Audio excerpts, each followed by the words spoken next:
everyone, welcome back to another video of Commerce Diary. In the last video, we have studied about e-banking and bank draft. If you have not seen that video, then please go and check it out. The link is given in the description box. Now let's start with today's topic. आज का जो हमारा topic है वो है IMPS. Now what does that mean? IMPS stands for Immediate Payment Service और Immediate Mobile Payment Service. अलग अलग बुक्स में आपको अलग अलग इसका फुल फॉर्म मिलेगा और दोनों ही करेक्ट हैं. हमने नेफ्ट के बारे में पढ़ा, हमने RTGS के बारे में पढ़ा. उसी तरीके का एक ये थर्ड फॉर्म है IMPS. IMPS में क्या होता है कि आप एक बैंक अकाउंट से दूसरे बैंक अकाउंट में पैसा ट्रांसफ़र करते हैं, similar to NEFT and RTGS. फ़र्क ये होता है कि RTGS के केस में क्या था कि विद इन 30 मिनट्स पैसा ट्रांसफ़र होगा. नेफ्ट के केस में क्या था, बैचेस के फॉर्म में पैसा ट्रांसफ़र होगा. लेकिन IMPS के केस में फ़ौरन पैसा ट्रांसफ़र होगा. IMPS इंस्टेंटली पैसा यहाँ पर ट्रांसफ़र होता है. 24/7 ये फैसिलिटी होती है. आइए देखते हैं कि इसके फीचर्स क्या क्या हैं. फर्स्ट फीचर है फ्लेक्सिबल. फ्लेक्सिबल यानी आपको सुबह ट्रांसफ़र करना है, आपको रात को 12 बजे करना है, आपको रात को 2 बजे पैसा ट्रांसफ़र करना है. Any time you can transfer the amount from one account to another account. Second feature है मल्टी प्लेटफॉर्म सपोर्ट. ऐसा नहीं है सिर्फ मोबाइल के ही थ्रू आप कर सकते हैं, आप अपने PC, अपने लैपटॉप, किसी के भी थ्रू पैसा एक जगह से दूसरी जगह पर ट्रांसफ़र कर सकते हैं. वर्सेटाइल. वर्सेटाइल का क्या मतलब होता है, लिटरल मीनिंग क्या होता है वर्सेटाइल का? वर्सेटाइल मतलब आप ये भी कर सकते हैं, आप ये भी कर सकते हैं, आप ये में ये भी क्वालिटी है. ये जब किसी चीज़ में बहुत सारी चीज़ें एक साथ मौजूद हों तब उसे वर्सेटाइल कहते हैं. तो अब IMPS कैसे वर्सेटाइल हुआ? आपको ऑनलाइन शॉपिंग करनी है, आपने IMPS मोड यूज़ किया. आपको कोई पेमेंट करना है किसी मर्चेंट को, आपने IMPS यूज़ किया. आपको कोई फ़ीस डिपॉजिट करनी है, आपने IMPS यूज़ किया. आपको कोई इंश्योरेंस प्रीमियम देना है, आपने IMPS यूज़ किया. आपको कोई बिल पे करना है, आपने IMPS. So IMPS can be used in a number of ways. That is why it is called versatile. Next है easy to use. बहुत ईजी होता है IMPS को यूज़ करना. आप जिस भी बैंक में आपका बैंक अकाउंट है उस बैंक के ऐप को डाउनलोड कीजिए और वो जो 7 डिजिट का जो भी वो पासकोड देंगे उसको एंटर कीजिए and you are ready to use IMPS facility of that bank. Fast money transfer, instant transfer मैंने आपको ऑलरेडी बताया है कि आपको रुकना नहीं है, वेट नहीं करना है कि पैसा कब ट्रांसफ़र होगा. जैसे जैसे आप पैसा जब ट्रांसफ़र करना चाहेंगे पैसा आपका ट्रांसफ़र होता जाएगा. इसमें कोई भी मिनिमम वैल्यू नहीं है कि जैसे RTGS में आपकी लिमिट थी 2 लाख, लेकिन नेफ्ट के केस में कोई मिनिमम लिमिट नहीं थी. ठीक उसी तरह यहाँ पर भी कोई मिनिमम लिमिट नहीं है. हाँ, मैक्सिमम लिमिट ज़रूर थी इसकी पहले 2 लाख जो कि अब इंक्रीज़ कर दी गई है. टाइम टू टाइम आपको जैसे ही आपने IMPS करते हैं आपको एज अ सेंडर एक SMS अलर्ट आता है और रिसीवर को भी एक SMS अलर्ट बैंक भेजता है. नेक्स्ट है इनएक्सपेंसिव. इनएक्सपेंसिव का क्या मतलब है कि मतलब जो भी इसके चार्जेस होते हैं वो बहुत ही मिनिमल होते हैं. इनफैक्ट 2 लाख के ऊपर तो कोई चार्जेस भी नहीं है. अच्छा, बैंक टू बैंक ये जो चार्जेस हैं वो वेरी करते हैं. ऐसा नहीं है कि सारे बैंक्स में ये जो चार्जेस पड़ेंगे, आपको 10,000 आपने ट्रांसफ़र किया है तो इतने रुपए पड़ रहे हैं, 2.5 रुपये पड़ रहे हैं. तो ये जो 2.5 रुपये हैं ये सारे बैंक्स में सेम नहीं होता है. Different banks have different charges. और बहुत सारे बैंक्स तो ये भी फैसिलिटी देते हैं जो उनके बहुत रेगुलर कस्टमर्स हैं, स्टैंडर्ड कस्टमर्स हैं, जिनकी उनका स्टेक है उनके बैंक्स में, तो उनको वो कोई चार्ज देते भी नहीं हैं. आप मतलब उनसे कोई चार्ज नहीं लेते हैं. They are free to do IMPS without paying any charges. So this was all about IMPS. Now let's start with different forms of electronic banking. अब इसमें जो सबसे पहला फॉर्म हम पढ़ेंगे वो है EFT EFTS यानी इलेक्ट्रॉनिक फंड ट्रांसफ़र सिस्टम। इसमें क्या होता है, ये ई बैंकिंग का एक फॉर्म है। इसमें क्या होगा कि एक बैंक अकाउंट से दूसरे बैंक अकाउंट में पैसा ट्रांसफ़र होता है। अब ये किन जगहों पर यूज़ होता है, जैसे सपोज़ कीजिए आप कहीं जॉब करते हैं, तो आप जॉब करते हैं तो आपका बॉस आपके घर पे आके सैलरी देता है आपको? नहीं देता है, जाहिर सी बात है। आपका बॉस जब आप ऑफिस जाते हैं तो आपके हाथ में चेक पकड़ाता है? नहीं पकड़ाता है। आपके अकाउंट में पैसा ट्रांसफ़र होता है। तो अकाउंट में पैसा कैसे ट्रांसफ़र होता है, वो ये थोड़ी ना करता है कि बैंक गया फिर सबके नाम का चेक काटा। अगर 100 एम्प्लॉयज़ हैं, it's a very hectic schedule, तो ये कुछ नहीं होता है। EFTS सिस्टम का यूज़ किया जाता है और उसके थ्रू एम्प्लॉयर के अकाउंट से सारे एम्प्लॉयज़ में जितना जितना अमाउंट जाना है वो डिडक्ट हो जाता है। अब ये आप कहेंगे पता कैसे चलता है, ये सिस्टम में फीड किया जाता है। भाई इस महीने आपकी सैलरी 10,000 है, तो नेक्स्ट मंथ भी आपके नाम की जो सैलरी आएगी वो 10 ही हज़ार आएगी ना। बोनस इंक्रीमेंट वो तो आपको एनुअली या हाफ ईयरली तौर पे मिलेगा, लेकिन थ्रू आउट द ईयर आपका पेमेंट तो सेम रहेगा ना। जिसकी 12 है उसके थ्रू आउट द ईयर 12 ही रहेगी।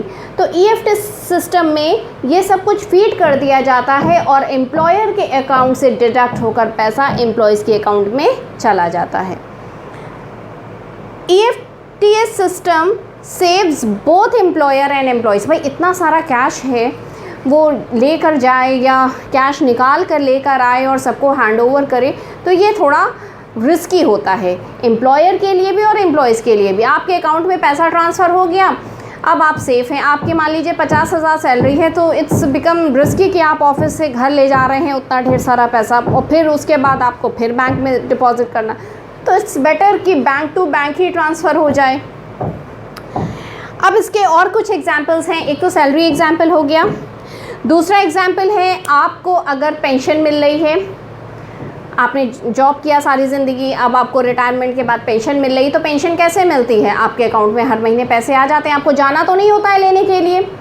आपने किसी कंपनी के शेयर्स खरीदे हैं, तो डिविडेंड कैसे मिलता है? EFTS सिस्टम के थ्रू। आपने कोई काम किया है और उसके अगेंस्ट आपको कमीशन मिलना है हर महीने या रॉयल्टी मिलना है हर मंथ या एनुअली, तो वो डिडक्ट हो जाती है EFTS सिस्टम के थ्रू। ये डायरेक्ट क्रेडिट के एग्जाम्पल्स हैं। डायरेक्ट डेबिट के क्या एग्जाम्पल्स हैं? जैसे आपको लोन इंस्टॉलमेंट पे करनी है, आपने कोई कार परचेज़ किया, डाउन पेमेंट किया, अब आपने कहा कि 1-1 हज़ार हर महीने हमारे अकाउंट से डिडक्ट होना है, तो 1-1 हज़ार के लिए आप बैंक थोड़ी ना हर महीने जाते हैं आपके अकाउंट से। वो ड्यू डेट जैसे ही आती है वैसे ही पैसा डिडक्ट हो जाता है।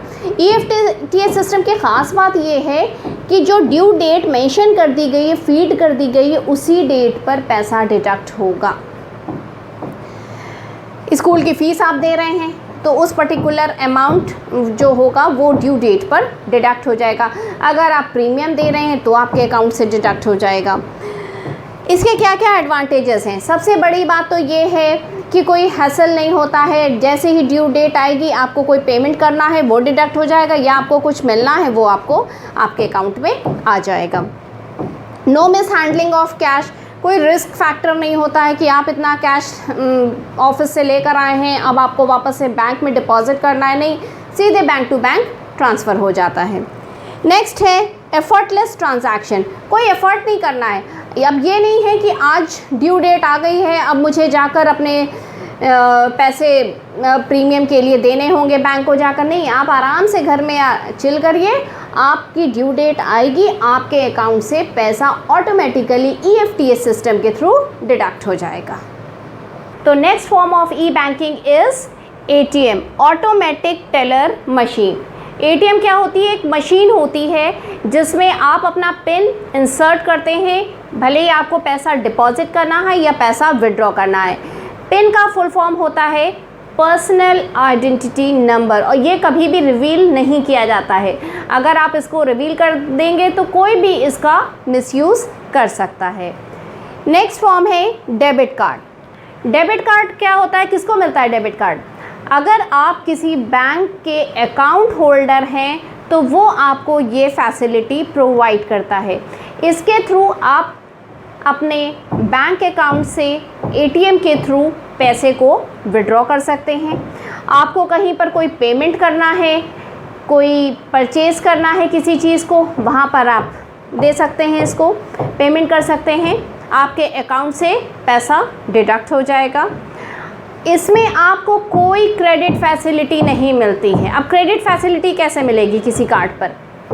सपोज़ करिए आपका अकाउंट में 10,000 रुपीज़ हैं, आप कहीं पर शॉपिंग करने गए 9,000, तो आपने कार्ड दिया, उसने स्वैप कराया और 9,000 आपके अकाउंट में डिडक्ट हो गए, अब बचा 1,000। फिर थोड़ी और आगे गए आपको किसी और शॉप से कोई और सामान अच्छा लग गया जिसकी कॉस्ट 1,200 थी, आपने फिर डेबिट कार्ड दिया, उसने स्वैप कराया और वो आपका जो डेबिट कार्ड था वो डिक्लाइन हो गया। डिक्लाइन यानी क्योंकि आपके अकाउंट में तो 1,000 बचा था और आप शॉपिंग कितने की कर रहे हैं? 1,200 की। तो जितना आपके अकाउंट में है आप सिर्फ वही खर्च कर सकते हैं डेबिट कार्ड के थ्रू। इसमें किसी तरीके की कोई क्रेडिट फैसिलिटी नहीं है। नेक्स्ट है हमारा क्रेडिट कार्ड। अब क्रेडिट कार्ड किसको दिया जाता है? क्रेडिट कार्ड सबको नहीं मिल जाता है। क्रेडिट कार्ड बैंक उन लोगों को देती है जिनकी बैंक के साथ अच्छी रेपुटेशन है, उन्होंने कोई उधार लिया है या उनका वो जो ट्रैक रिकॉर्ड है, क्रेडिट पॉइंट्स हैं वो उनके बहुत अच्छे हैं, तो क्रेडिट कार्ड फैसिलिटी दी जाती है। The person who is having good reputation is provided credit card by the bank। इसमें क्रेडिट फैसिलिटी होती है। वो जहाँ पर आपके पास क्रेडिट कार्ड अगर होता और 1,200 की चीज़ थी, वो 1,200 के सामान आप खरीद सकते अगर आपके पास क्रेडिट कार्ड होता। डेबिट कार्ड में नहीं खरीद सकते हैं। डेबिट कार्ड में सिर्फ वही आप खरीद सकते हैं जितना अमाउंट आपके बैंक अकाउंट में है, लेकिन क्रेडिट कार्ड के थ्रू आप अपनी बैंक अकाउंट में जितना पैसा है उससे ज़्यादा, उस लिमिट को क्रॉस करके भी आप सामान खरीद सकते हैं, यानी क्रेडिट फैसिलिटी होती है। अच्छा, दोनों ही केस में भले ही वो डेबिट कार्ड है या क्रेडिट कार्ड है, दोनों ही केस में आपको कुछ एनुअल चार्जेस पे करने होते हैं, whether you are a debit card holder और अ क्रेडिट कार्ड होल्डर। तो हमने डेबिट कार्ड और क्रेडिट कार्ड दोनों के बारे में पूरा डिस्कशन कर लिया है। तो अब आप बता सकते हैं कि डेबिट कार्ड और क्रेडिट कार्ड में क्या डिफरेंस होता है? अगर मैं बात करूं स्टेटस ऑफ कार्ड होल्डर, तो डेबिट कार्ड के केस में स्टेटस क्या रहेगा कार्ड होल्डर का? वो डेटर है या क्रेडिटर है या कुछ भी नहीं है? He is not a debtor in case of debit card. Debtor किसको कहते हैं? आप लोग तो साथ साथ अकाउंट्स के स्टूडेंट्स हैं, आपको पता होगा कि डेटर कौन होता है और क्रेडिटर कौन होता है। डेटर वो इंसान होता है जो उधार लेता है, लेकिन जो इसके पास डेबिट कार्ड होता है वो उधार तो ले नहीं सकता है। उसके अकाउंट में 1,000 है तो वो 1,000 ही खर्च कर सकता है, यानी डेबिट कार्ड के केस में he is not a debtor. और क्रेडिट कार्ड के केस में जाहिर सी बात है वो उधार पे लेता है, उसके बाद पेमेंट करता है, यानी वो अपनी बैंक अकाउंट की लिमिट से ज़्यादा खर्च कर सकता है, तो वो डेबिट कार्ड, जिसके पास क्रेडिट कार्ड होगा वो डेटर कहलाएगा। क्रेडिट फैसिलिटी डेबिट कार्ड में नहीं होती है, जबकि क्रेडिट कार्ड में क्रेडिट फैसिलिटी होती है। Payment by the card holder, आपके अकाउंट में पैसे होने चाहिए तभी आप पेमेंट कर सकते हैं, यानी पहले पेमेंट करना है। और क्रेडिट कार्ड के केस में आपके अकाउंट में पैसे हैं, नहीं हैं, कम हैं, बाद में पे कर दीजिएगा अलॉन्ग विद द इंटरेस्ट, यानी पहले पेमेंट करने की ज़रूरत नहीं है। सिक्योरिटी इन सम फॉर्म, जब आपने उधार ही नहीं लिया है तो किस बात की सिक्योरिटी देना, लेकिन जब आप उधार लेंगे तो आपको सिक्योरिटी देने की ज़रूरत है। तो इसके केस में कोई सिक्योरिटी की ज़रूरत नहीं है, जबकि इस केस में सिक्योरिटी की ज़रूरत है। जब आप किसी से पैसे लेंगे तो आप कोई चीज़ जमा करेंगे ना कि हम भाई तुम्हारे पैसे टाइम से दे देंगे, तो उसके लिए आपको सिक्योरिटी देने की ज़रूरत है। तो next form of electronic banking is tele banking. इसमें क्या किया जाता है कि एक कस्टमर का पर्सनल कंप्यूटर बैंक के कंप्यूटर से अटैच कर दिया जाता है थ्रू टेलीफोन। एक कस्टमर का पर्सनल कंप्यूटर बैंक के कंप्यूटर से जोड़ दिया जाता है बाय यूजिंग टेलीफोन। ये फैसिलिटी भी आपको 24/7 मिलती है और इसके थ्रू भी आप फाइनेंशियली डिसिप्लिन रहते हैं। फाइनेंशियली डिसिप्लिन याद होगा आपको, मैंने इससे पहले भी आप लोगों को बताया है। फाइनेंशियली डिसिप्लिन होने का मतलब होता है कि आपको अपने हर एक ट्रांजैक्शन की पूरी इंफॉर्मेशन हो। कितने बजे आपके 5 रुपये कटे हैं, कितने बजे आपको 1000 रुपये मिले हैं, कितना बैलेंस बचा है, each and everything related to your account. Next है CBS। CBS को फुल फॉर्म में कोर बैंकिंग सोल्यूशन कहते हैं या फिर सेंट्रलाइज्ड बैंकिंग सोल्यूशन कहते हैं। RTGS होने की पहली शर्त ही यही है कि the bank should be CBS enabled. अब CBS का मतलब क्या है? मान लीजिए मैंने किसी ब्रांच में जाकर अपना अकाउंट खोला है और मुझे किसी वजह से सिटी से बाहर जाना है, लेकिन मुझे पैसे विड्रॉ करने हैं और अगर मैं दूसरी ब्रांच से पैसे विड्रॉ नहीं कर पा रही हूँ, यानी वो CBS इनेबल्ड नहीं है। CBS का मतलब होता है आपने किसी भी जगह अकाउंट खोला है लेकिन उसको एग्जीक्यूट आप कहीं से भी कर सकते हैं। आपको पैसे डिपॉजिट करने हैं, आपको पैसे विड्रॉ करने हैं, आपको पासबुक अपडेट करानी है, व्हाटएवर यू वांट, आपका अकाउंट हर जगह एक्सेस होगा, लेकिन उसी बैंक की दूसरी ब्रांचेस में। ये नहीं है कि आपने कैनरा बैंक में खोला है और आप SBI में देखने गए। कैनरा बैंक में खोला है तो आपको कैनरा बैंक की ही हर ब्रांच में जाकर देखना है। कस्टमर ऑफ द ब्रांच, तो CBS इनेबल्ड बैंक जो होते हैं उसमें जो कस्टमर होता है वो ब्रांच का कस्टमर नहीं होता है, वो पूरी बैंक का कस्टमर बनता है। नेक्स्ट है मोबाइल बैंकिंग। जब भी हम मोबाइल के थ्रू कोई ट्रांजैक्शन करते हैं उसको मोबाइल बैंकिंग कहा जाता है।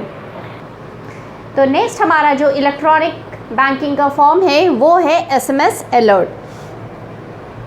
बैंक्स जो है अपने कस्टमर को उनके ट्रांजैक्शंस से रिलेटेड सारी इंफॉर्मेशन प्रोवाइड करते हैं। कितना डेबिट हुआ है, कितना क्रेडिट हुआ है, कितना बैलेंस बचा है, कौन सी डेट पर हुआ है। तो 3 इम्पॉर्टेंट चीज़ें जो उन्हें पता चलती हैं SMS अलर्ट के थ्रू, डेबिट हुआ है या क्रेडिट हुआ है, कौन सी डेट पर हुआ है और कितना आपके अकाउंट में अब बैलेंस है। नेक्स्ट जो है वो है ECS इलेक्ट्रॉनिक क्लियरिंग सर्विस। इसमें भी एक जगह से पैसा दूसरी जगह ट्रांसफ़र किया जाता है with the help of clearing house. Last जो आपका फॉर्म है वो है चेक ट्रांकेशन सिस्टम। इसमें एक चेक की जो इमेज होती है उसे इलेक्ट्रॉनिक एक जगह से दूसरी जगह भेजा जाता है। So I hope you all are clear with the concept of latest banking trends. अगर आपको कोई भी क्वेश्चन पूछना है, कोई भी आपकी क्वेरी है, so you can write in the comment section.